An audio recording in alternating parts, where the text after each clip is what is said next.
apakah si iPhone 14 Pro ini adalah satu buah handphone yang pantas dibeli? Jawabannya it's complicated karena ya seperti biasa lah ya, iPhone kalau ngenalin hardware baru. Assalamualaikum warahmatullahi wabarakatuh. Balik barengan sama gue Taufik Noboyo. Hari ini kita obrolin satu buah handphone yang kayaknya udah long overdue deh. Emang kayaknya udah harus banget gue bikin, yaitu iPhone 14 Pro. Enggak, ini bukan review, lebih kayak share experience gue aja selama kurang lebih 1 bulan pakai si iPhone 14 Pro ini. Sebelum gue mulai, gue harus bilang terima kasih dulu sama Tokopedia yang udah meminjamkan gue iPhone 14 Pro ini buat gue pakai, gue coba dan gue bikin videonya.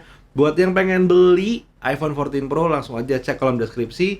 Gue udah taruh link langsung ke Tokopedia. Satu buah toko yang menurut gue bisa memberikan harga terbaik, versi terbaik, dan juga paling penting bertanggung jawab sama barang yang mereka jual. So, again, terima kasih buat Tokopedia sudah meminjamkan device ini. Dan juga gue mau bilang terima kasih sama Lanyes Indonesia yang sudah mensponsori video ini.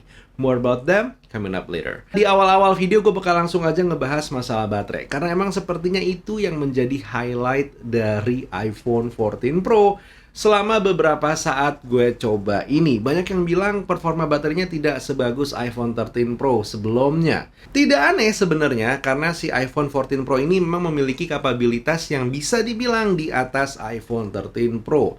Termasuk salah satunya adalah always on display. Nah, ini menjadi salah satu salah satu titik di mana emang baterai iPhone 14 Pro ini akan memakan banyak sekali daya. Walaupun udah disupport sama LTPO yang hanya 1 Hz aja pas lagi aktif untuk always on display-nya, tetap masih nggak kekejar, karena kan emang pixel-pixelnya pun tetap nyala gitu ya. Selama gue menggunakan iPhone 14 Pro ini menggunakan wallpaper bawaannya, gue itu bisa mendapatkan screen on time kurang lebih antara 5-6 jam lah.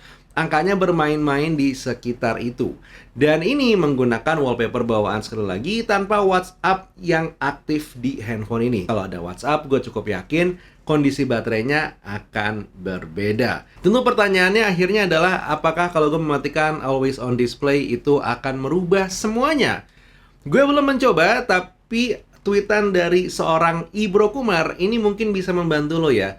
Beliau bilang kalau misalnya mematikan AOD itu bisa menambah daya tahan baterai up to minimal 2 jam penggunaan. Tentu ngomongin baterai nggak sah kalau misalnya kita nggak ngomongin masalah ngecharge, karena si iPhone 14 Pro ini seperti biasa hadir tanpa batok charger. Disinilah saat dimana sponsor gue beraksi, yaitu Lanyes. Lanyes ini adalah aksesoris premium yang sudah besar secara nama baik di Eropa dan juga di UAE. Bahkan memiliki beberapa flagship store yang tersebar di seluruh dunia, dan kali ini hadir secara resmi di Indonesia. Banyak banget aksesoris yang dimiliki sama Lanyes, mulai dari speaker, terus juga ada headphone, nggak ketinggalan kabel data, dan juga tentunya adalah power brick. Produk Lanyes yang gue padu padankan dengan iPhone 14 Pro saat ini, yang pertama itu adalah 30 watt fast chargernya, dan juga tidak ketinggalan Lanyes PD Fast Data Charge Lightning version. Dan kalau lagi pengen pergi jalan-jalan keluar, nggak ketinggalan si Lanyes MagSafe ini gue gunakan. Dia ini udah support 20 watt PD wired dan juga 15 watt wireless charging. Dan terbukti selama kurang lebih 1 bulan gue menggunakan aksesoris-aksesoris ini, semuanya berjalan dengan aman-aman aja tanpa kendala sama sekali.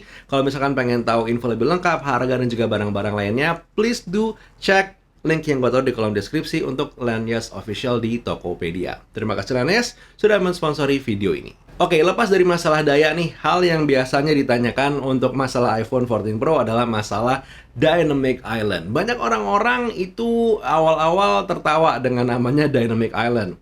Nggak salah, karena gue pun juga ngerasa geli gitu ya pas ngedenger namanya. Kenapa Dynamic Island banget namanya kan gitu.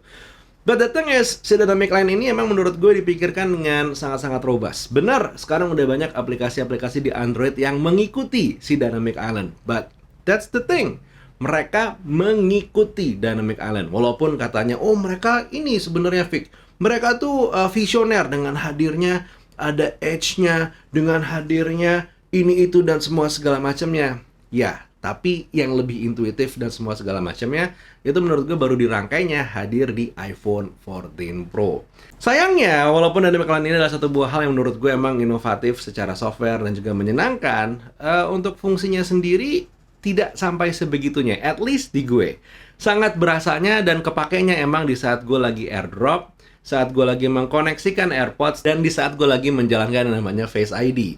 Sisanya untuk masalah timer, gue masang podcast dan segala macamnya, itu tidak terlalu gue perhatikan teramat sangat. So hopefully si aplikasi-aplikasi third party ini mulai bisa nge-roll dan memanfaatkan si Dynamic Island secepatnya, supaya jadi fitur yang satu ini terasa manfaatnya sampai sebegitunya ngebikin orang susah lupa. Karena dalam kondisinya yang saat ini, it's fun to have, it's fun to use, tapi tidak essentials. Kalau kita ngomongin masalah penggunaan sehari-hari, si iPhone 14 Pro ini tentu ya jatuhnya ya aman-aman aja. Ini iterasi terbarunya iPhone, it is fun to use, it is fun to have.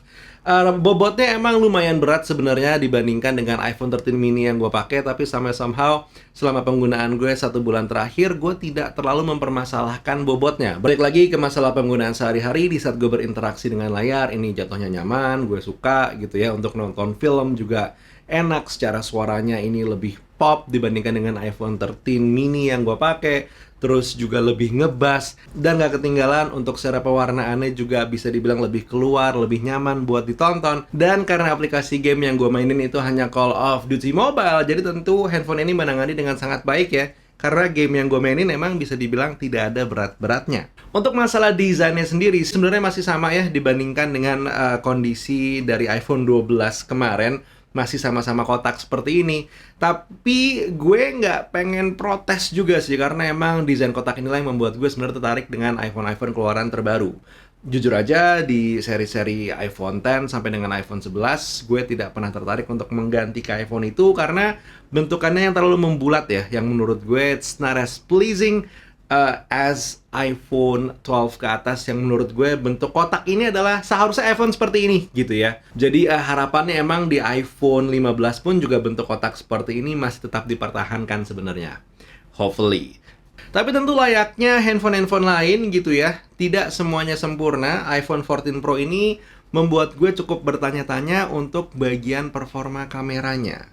Nggak berarti secara hasil atau secara pewarnaan itu buruk. Nggak, lo bisa ngelihat sekarang gitu ya, kalau si iPhone 14 Pro ini sebenarnya masih bisa menghasilkan background blur yang oke. Terus juga secara pewarnaan ya ini khasnya iPhone, agak netral tanda kutip, karena emang sebenarnya pewarnaannya itu tidak terlalu netral, tetap masih warnanya agak geser sedikit-sedikit. Sebagai perbandingan, gue coba kasih lihat antara yang belum dikoreksi dengan yang sudah dikoreksi. Emang ini perbedaannya tipis sekali, tapi lo bisa melihat gimana perbedaan antara pancinya atau keluarnya sebuah warna antara yang straight out of cam dengan yang sudah dikoreksi. Tapi ada beberapa pertanyaan, seperti yang pertama, kenapa sistem merubah makro kamera secara otomatis itu masih hadir di sini? Karena seharusnya walaupun bisa dinonaktifkan ya, harusnya secara otomatis memang sudah tidak aktif gitu ya. Otomatis berpindah antara main kamera ke makro kamera di saat memang kita mengambil gambar terlalu dekat. Dan berhubungan dengan hal ini sebenarnya yang lumayan membuat gue bertanya-tanya adalah minimum focus distance dari main sensornya iPhone 14 Pro yang lebih jauh dibandingkan dengan generasi-generasi sebelumnya. Minimum focus distance ini sendiri adalah seberapa dekat jarak iPhone bisa fokus antara objek gambar dengan sensor kamera iPhone 14 Pro. Di iPhone 13 series dan juga di iPhone 12 series, MFD atau minimum focus distance dari sensor ke objeknya itu lebih dekat dibandingkan dengan iPhone 14 Pro. Apakah ini adalah satu buah masalah yang besar? Sebenarnya tidak, karena balik lagi tergantung dengan penggunaan masing-masing seperti apa. Tapi untuk gue yang lumayan sering ngambil gambar close up menggunakan 1x zoom, ini menjadi cukup mengganggu. Tapi keunggulannya emang si iPhone 14 Pro ini udah menggunakan sensor dengan besaran 48 megapiksel. Jadi the good news is buat lo yang pengen mengambil detail gambar lebih dekat gitu ya, lo bisa menggunakan 2x zoom. Jadi lo bisa dapetin detail dengan background blur yang lebih oke dan juga tetap masih tajam.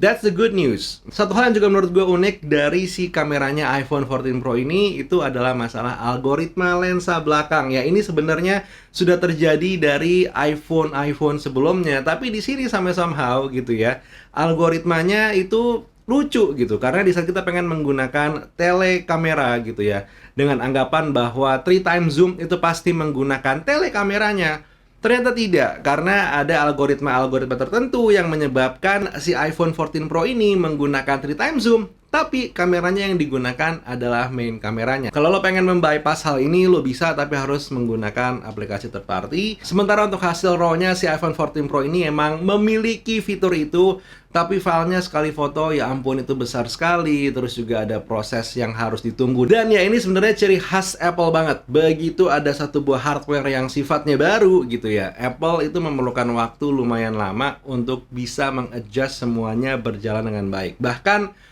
biasanya nih, iterasi yang berikutnya, yaitu iPhone 15, yang bisa dibilang adalah iPhone 15 Pro yang mungkin nantinya worth to look dan juga worth to buy, karena secara hardware dan juga software sudah jauh lebih sinkron.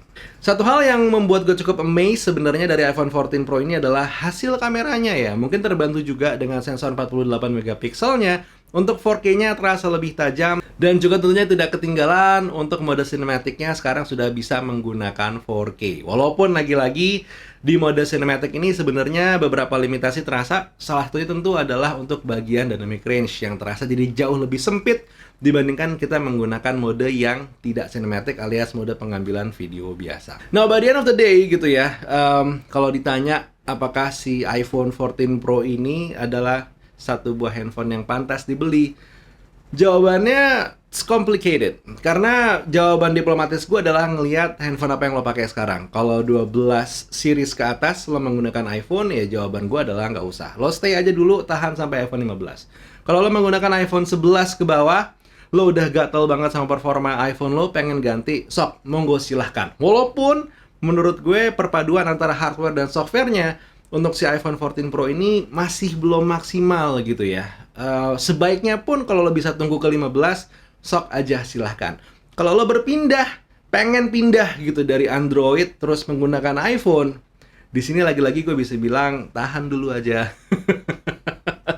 Nanti yang ada lo pindah ke iPhone tapi ternyata cukup kecewa karena performanya tidak semaksimal yang lo duga. I do believe iPhone 15 series itu akan menjadi satu buah iPhone yang menarik dibandingkan dengan iPhone 14 Pro, karena ya seperti biasa lah ya, iPhone kalau ngenalin hardware baru seperti tadi gue bilang gitu, berkali-kali perlu waktu untuk bisa nge-tune dengan lebih baik lagi. Dan di sini gue bisa bilang Apple, nice try, tapi ya coba lagi.